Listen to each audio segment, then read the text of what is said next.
श्यामपुर में औरतों के लिए सिर्फ एक ही दर्जी की दुकान थी।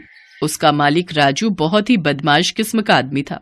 जब उसकी दुकान में कोई औरत या लड़की ग्राहक आती तो वो किसी न किसी बहाने से उन्हें गलत तरीके से छूने की कोशिश करता।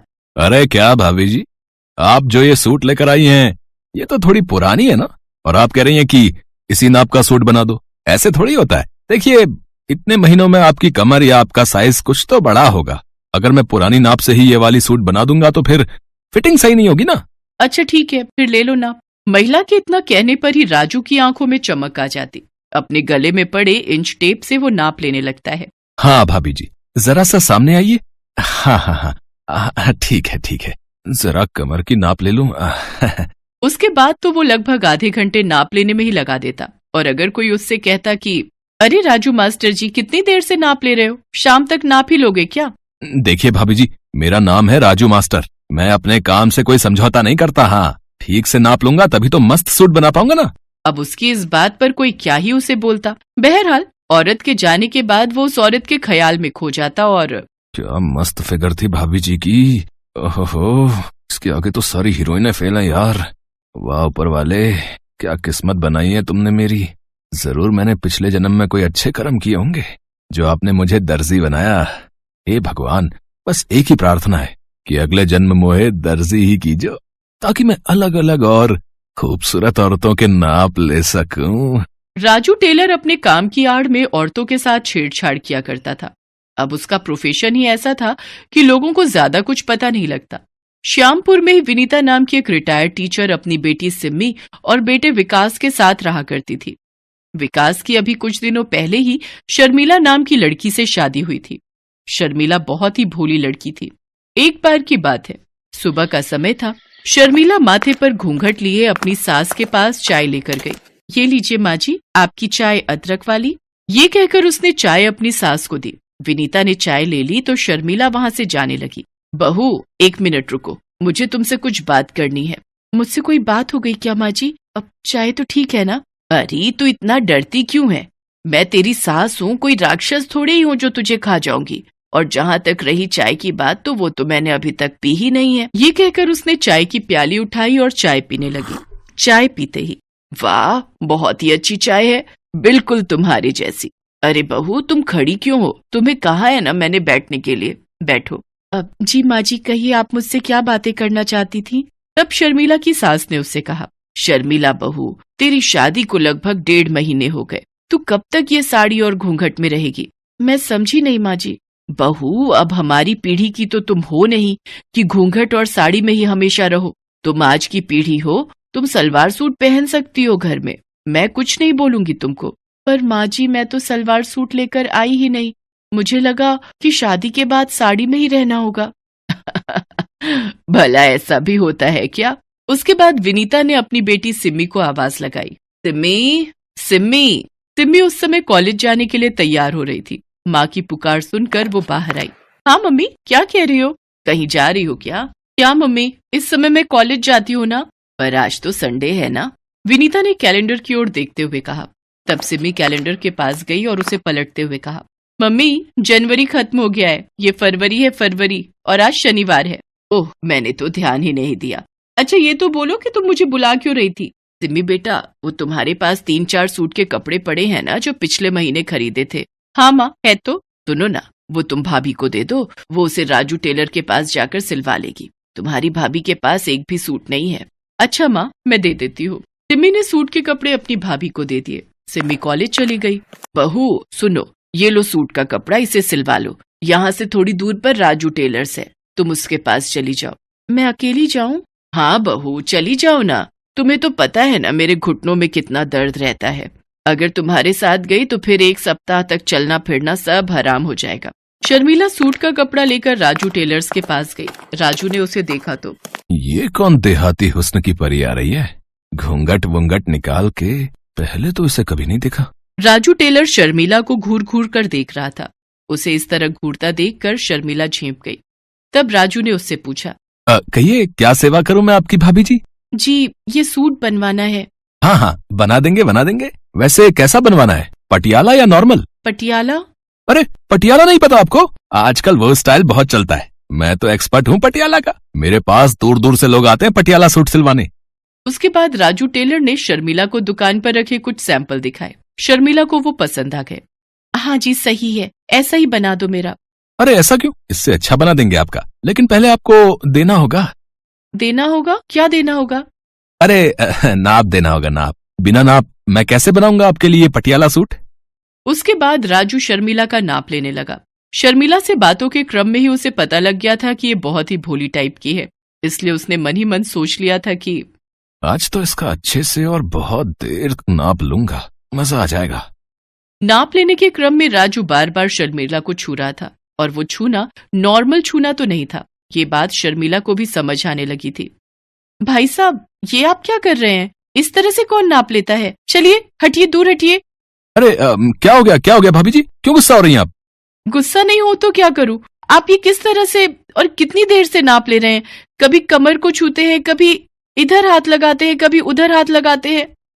ये क्या बात हुई? अरे टेलर को नाप लेने के लिए इधर उधर तो हाथ लगाना ही होता है ना। अब मेरी आंखों में कोई मशीन तो सेट नहीं है कि एक बार किसी को देखें और परफेक्ट नाप ले ले। राजू अपनी बेहुदा दलीलों से अपनी कारगुजारी को ढकने की कोशिश कर रहा था, लेकिन शर्मिला भले ही भोली थी, लेकिन ना समझ तो बिल्कुल भी नहीं थी। देखो, मेरे सामने ज्यादा तेज बनने की कोशिश मत करो, मुझे पता है तुम क्या कर रहे थे। मैं चुपचाप सुन रहा हूं तो इसका ये मतलब नहीं है कि आप कुछ भी इल्जाम लगाओ। अरे मैं कोई नया टेलर नहीं बनाऊं, सालों से यहाँ काम करता हूँ। हाँ, और न जाने कितनी औरतों के सूट सिले मैंने, किसी ने इस तरह से मुझ पर इल्जाम नहीं लगाया जैसे आप लगा रही हैं। अगर आपको मुझसे सूट नहीं सिलवाना तो आप जा सकती हैं, लेकिन इस तरह के बेहुदा इल्जाम तो मत लगाइए मुझ पर। मैं बीवी बच्चों वाला आदमी हूँ। शर्मिला वहां से चली तो गई, लेकिन उसने अपनी सास को सारी बातें बताई। ये तुम क्या कह रही हो बहू? हाँ माँ जी, वो बहुत ही बदमाश दर्जी है, उसने नाप लेने की आड़ में मेरे साथ बदतमीजी की। माँ जी, मुझे तो वो शक्ल से ही बदमाश लगता है। अच्छा सुनो, सिम्मी को आने दो, फिर चलते हैं तीनों मिलकर उस बदमाश दर्जी की दुकान पर। सिम्मी के आने के बाद तीनों ने मिलकर एक प्लान बनाया। इस बार सिम्मी उस दर्जी की दुकान पर गई और सूट सिलवाने की बात कही। अपनी आदत से मजबूर राजू टेलर बेशर्मी के साथ सिम्मी की नाप लेने लगा, लेकिन इस बार उसकी सारी हरकत दूर छिपी उसकी भाभी ने रिकॉर्ड कर ली। फिर उन्होंने पुलिस को फोन कर वहां बुला लिया। थोड़ी देर में पुलिस वहां पहुंच गई। पुलिस को देखकर राजू टेलर के चेहरे का रंग उड़ गया। क्यों रे, तू ही है ना राजू टेलर?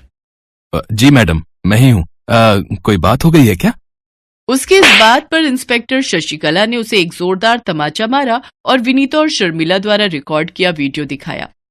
बेशर्म, यही करता है तू दुकान में अपनी? औरतों को क्या समझ रखा है तूने? चल तू थाने चल, इतने डंडे तुझे मारूंगी, इतने डंडे तुझे मारूंगी कि तेरी सारी बेशर्मी निकल जाएगी। इंस्पेक्टर शशिकला ने राजू टेलर को जेल भेज दिया। उस पर मुकदमा चला और उसे 5 साल की सजा हुई। विनीता की बहू शर्मिला भले ही भोली थी, लेकिन उसने गलत के खिलाफ आवाज उठाई। वो चुप नहीं रही। दोस्तों, आप सभी भी गलत के खिलाफ आवाज उठाइए, गलत से लड़िए, चुप नहीं बैठिए। आधी रात का समय था। पूरा गांव अंधेरे की आगोश में था, लेकिन माहेश्वरी देवी के घर से हल्की रोशनी आ रही थी। ऐसा लग रहा था कि उनके यहाँ लोग जागे हुए हैं। माहेश्वरी देवी की बड़ी बहू रागिनी के कमरे से खुसुर फुसुर की आवाज आ रही थी। तुमने आज भी देर कर दी आने में, जाओ मैं तुमसे बात नहीं करती। अरे ऐसा मत करो मेरी जान, बात बंद कर दोगी तो तुम्हारा ये आशिक जिएगा कैसे? तुम्हें सिर्फ अपनी फिक्र है दिलीप, मेरी नहीं। कभी मेरी जगह पर खुद का रख कर देखो तो पता चल जाएगा तुम्हें। अरे हम तुम अलग कहाँ हैं, हम दोनों तो एक ही है ना, 2 जिस्म लेकिन एक जान। ये कहकर दिलीप ने रागिनी को अपनी बाहों में भर लिया। बहुत तड़पाते हो तुम दिलीप। तुमसे कम रागिनी। उसके बाद दोनों एक दूसरे में खो गए। कुछ घंटे बाद की बात है। माहेश्वरी देवी की छोटी बहू दीपा भी उस समय जाग रही थी, और उसके कमरे में भी दिलीप नाम का वही शख्स चुपचाप खड़ा था जो कुछ देर पहले रागिनी के साथ था। उसे देखते ही दीपा भी गुस्सा हो रही थी। मिल गई फुर्सत तुम्हें? घड़ी देख रहे हो कितने बज रहे हैं? अब तो सुबह होने वाली है। तुम कहो तो सूरज से कह दूं कि आज थोड़ी देर बाद निकले। बस तुम्हें बातें बनाना ही आता है। एक दिन कोई पकड़ लेगा ना हम दोनों को, तो फिर सारी आशिकी धरी की धरी रह जाएगी। अरे ऐसे कैसे पकड़ लेगा? और अगर पकड़ लेगा तो तब की तब देखी जाएगी। दिलीप, तुम मुझसे प्यार तो करते हो ना? अरे तुम्हें कोई शक है क्या? शक नहीं है, लेकिन तुम मुझे यहाँ से लेकर भाग क्यों नहीं जाते? कब तक हम दोनों इस तरह छिप छिप कर मिलते रहेंगे दिलीप? अरे दीपा मेरी जान, मैं पूरी सेटिंग में लगा हूं, थोड़ा समय लगेगा अभी, कुछ दिन और इंतजार करना, फिर तो हर दिन हम दोनों ऐश करेंगे बिना किसी की परवाह किए। माहेश्वरी देवी जिस कमरे में सोई हुई थी, अचानक उनके कमरे के बाहर एक कुत्ता जोर जोर से भौंकने लगा। फिर कुछ देर बाद वो रोने लगा। कुत्ते के रोने की आवाज से माहेश्वरी देवी की नींद खुल गई। ओह, इसे क्या हुआ? ये इस तरह क्यों रोने लगा? माहेश्वरी देवी को प्यास लगी थी। वो बिस्तर पर बैठे बैठे ही अपनी बहू को आवाज देने लगी। रागिनी, दीपा, बहू, बहू।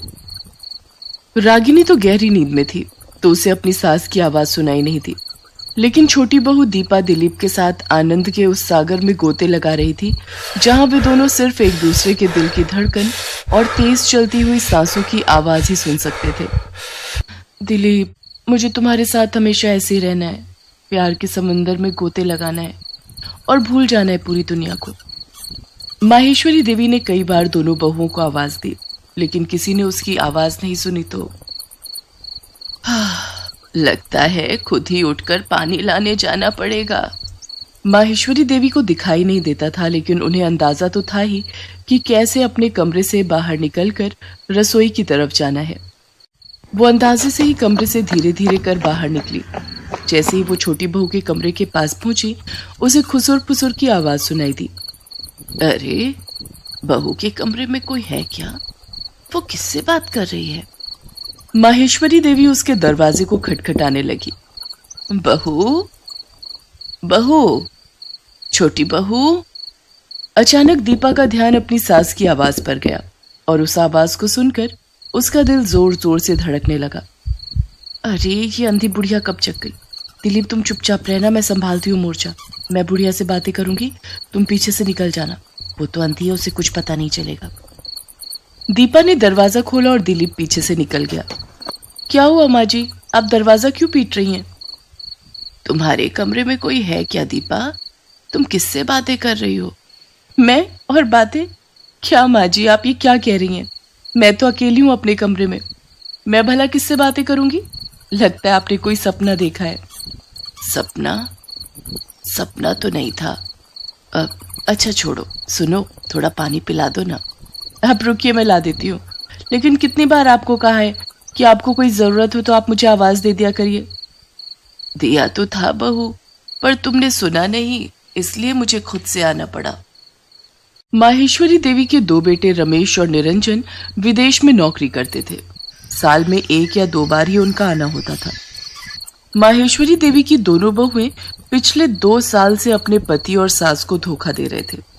उन दोनों का संबंध दिलीप नाम के आदमी से था, लेकिन अपने पति और सास को धोखा देने वाली रागिनी और दीपा को पता नहीं था कि दिलीप भी इन लोगों को धोखा दे रहा था, क्योंकि दिलीप दोनों बहुओं से ही छिप छिप कर मिलता था और उन दोनों में से किसी को इसके बारे में पता नहीं था।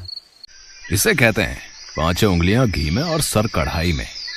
रागिनी और दीपा के मजे भी ले रहा हूं, और जब जरूरत होती है उनसे पैसे भी ले लेता हूं। बस अपनी ये जिंदगी ऐसे ही चलती रहे और वो दोनों सपने देखते रहे कि मैं उन्हें लेकर भाग जाऊंगा और शादी करूंगा। माहेश्वरी देवी को उस दिन दीपा ने बहला तो दिया था, लेकिन उनका मन नहीं मान रहा था। अब वो बेचारी देख तो सकती नहीं थी, लेकिन वो कहते हैं ना, जो देख नहीं सकते उनके पास मन की आंखें होती हैं, और मन की आंखें साधारण आंखों से कई गुना ज्यादा देख सकती हैं। कुछ तो गड़बड़ है, लेकिन क्या, ये मैं समझ नहीं पा रही हूं। बहू ने उस दिन झूठ बोला, ये तो पक्का है। उस दिन के बाद माहेश्वरी देवी रात को और ज्यादा अलर्ट रहती और हर दिन उसे लगता कि रात को उस घर में कोई आता जरूर है। मुझे ऐसा सोचना तो नहीं चाहिए, लेकिन लगता है कि मेरी छोटी बहू किसी गलत राह पर है। एक रात की बात है, दिलीप दीपा के साथ उसके कमरे में था। माहेश्वरी देवी की आंखों में नींद नहीं थी। वो चुपके से उठी और दीपा के कमरे की ओर बढ़ चली। उसने दीपा के दरवाजे पर कान लगाया तो उसे फिर से किसी पुरुष की आवाज उसके कमरे से आई। मेरा शक बिल्कुल सही था, जरूर कोई गैर पुरुष मेरे घर में है। माहेश्वरी ने जोर जोर से दरवाजा पीटना शुरू कर दिया। इस बार दरवाजा पीटने के कारण बड़ी बहू रागिनी की भी नींद खुल गई। इधर इसकी छोटी बहू सास द्वारा इस तरह दरवाजा पीटे जाने पर आग बबूला हो रही थी। ये अंधी बुढ़िया पागल हो गई है क्या? कहीं इसके इस तरह दरवाजा पीटने से रागिनी दीदी की नींद ना खुल जाए। अगर उसकी नींद खुल गई तो फिर लेने के देने पड़ जाएंगे। दिलीप, मैं जल्दी से दरवाजा खोलती हूँ, तुम पीछे से निकल जाना, मेरी अंधी सास को कुछ पता नहीं चलेगा। दीपा ने दरवाजा खोला और दिलीप को भागने का इशारा किया, लेकिन माहेश्वरी को पता लग गया कि कोई भाग रहा है। उसने उसका कॉलर पकड़ लिया और जोर जोर से चीखने लगी। बहू, बहू, देखो देखो, ये कोई आदमी तुम्हारे कमरे से निकलकर भागने की कोशिश कर रहा है। पकड़ो, इसे पकड़ो। दिलीप अपने गिरेबान छुड़ाने की कोशिश तो पूरी कर रहा था, लेकिन माहेश्वरी ने कस के उसका गिरेबान पकड़ रखा था। इतनी देर में अपनी सास की आवाज सुनकर रागिनी भी बाहर आ गई, और जब उसने देखा कि उसकी सास ने दिलीप का गिरेबान पकड़ रखा है तो उसके दिल की धड़कन तेज हो गई। माँ जी, ये कौन है? ये तो छोटी बहू ही बताएगी। ये आदमी हर रोज इससे मिलने आता है। नहीं नहीं नहीं दीदी, मैं इस आदमी को तो जानती भी नहीं, मैं तो इसे पहली बार देख रही हूँ। वे बातों में उलझे हुए थे कि तभी दिलीप ने भागने की कोशिश की, लेकिन इस बार रागिनी ने उसका गिरेबान पकड़ लिया। दिलीप, क्या कर रहा था तू दीपा के कमरे में? बोल बोल, क्या कर रहा था? ये उसी से पूछ लो क्या कर रहा था, और उससे क्या तो खुद से पूछ ले। जो तेरे साथ करता हूँ वही इसके साथ भी करता हूँ। ये बात सुनकर दीपा का भी माथा ठनका। रागिनी और दीपा को समझ आ गया था कि दिलीप नाम का यह आदमी उन दोनों का गलत फायदा वैसे ही उठा रहा है जैसा फायदा वे दोनों अपनी अंधी सास का उठा रहे हैं। क्या तुम दोनों बहुएं इसे जानती हो? ये क्या कह रहा है?